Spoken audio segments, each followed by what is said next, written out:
Welcome back to Yahoo Finance Live. We have a new wealth report out from Douglas Elliman with some interesting new insights, including a look at the behaviors of the ultra-rich and the continued resiliency of cities. We have Dottie Herman, CEO of Douglas Elliman Real Estate, here with us.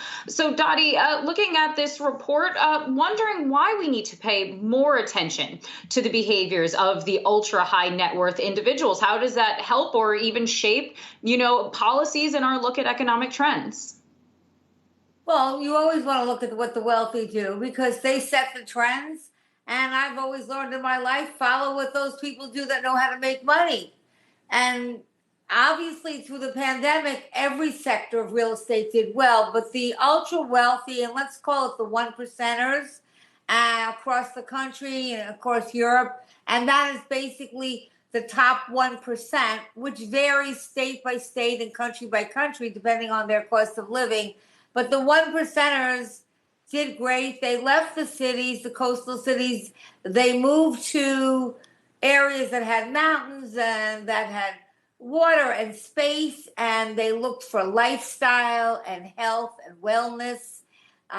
And we had the birth of what we call the co-residencies, where they actually had that second or third home as part of it was just like their first home. And they are buying real estate like never before, although, as I said, every sector is buying real estate. But the wealthy are taking advantage of buying all over. It has been lots domestic in the beginning because we had restrictions across the country. But I'm glad to say that New York and I think 8 other cities in the U.S. are the top places for people to want to put their wealth. Actually, New York always competed with London as one of the top 2 places for wealthy people to put their money.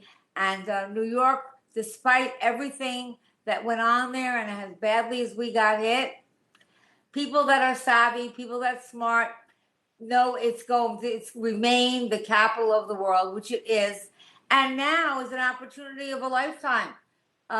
They're buying buildings, they're buying properties, because very rarely in New York, and again, the prices still compared to every place else are still high, but this is one of the few opportunities you have in New York City to buy something at cheaper than usual. But again, they're not giving anything away. So it's very exciting to see, and I think that most of the wealthy, I think if you check 90%, 80% of the people that are ultra wealthy made a lot of it in real estate. And that's the number one thing they are buying. They're buying real estate, commercial and residential. They're buying art. They're spending money on, pools and air systems and gyms. And they are buying multiple houses. Hey, Dottie, Dottie, let me jump in there and focus a little bit more on New York City, because a lot of folks were talking about how it's going to be down and out. It's over for the big city. They're not going to be able to bounce back after the pandemic. But I know Douglas Elliman came out with a February rental report that showed a lot of landlords dropped their rental prices. They added lots of concessions and people responded to that. Do you think that drop in rent and those concessions have sort of peaked at this point? And if you haven't gotten in yet on the New York real estate market, you may have sort of missed that plum window? I think you have a teeny bit more of a window. But let me say this. Right before the pandemic, New York City had reached pretty much its peak at the very high end. I mean, it had gone as far up as it was going to go, and it kind of was staying there, it's stagnant. So this pandemic, with prices a little bit lower and people seeing opportunities because they believe in New York. And by the way, I've been to New York. I mean, I live there. I've been back and forth. And actually, when I got to Palm Beach, I was bombarded with people saying, Dottie, should I buy? And they might buy a place here, but as it turns out, people who are New Yorkers, there is no place like New York, and all are returning. But they might return differently. And because of remote, they'll be able to live in co-residencies. That's why 2 homes not two vacation homes, two homes where you live in are going to be very popular. The wealthy millennials, their starter homes are over $1 million, and they're buying in cities like Aspen and Houston and Austin, and places that are smaller cities, a little bit more affordable, but have all the amenities. So then, Dottie, a quick question for you then. When do you think New York will return to what it used to be, you know, to its former glory? Or do you think it never will? It'll remain changed forever? I'm not somebody that wants to say, let's look at what it was, because I just don't think you look back. I think you look forward. I lived through 9/11. I looked forward.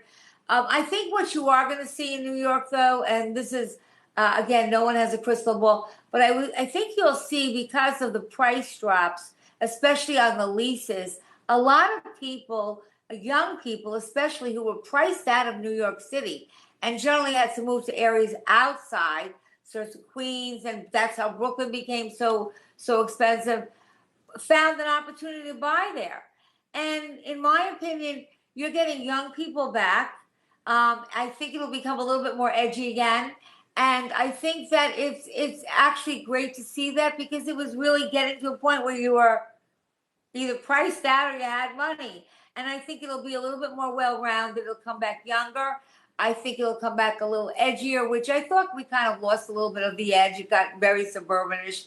But I do think it's back. I mean, I think that if you're going to compare it to like before the pandemic, is it quieter? Are there less people there? Yes.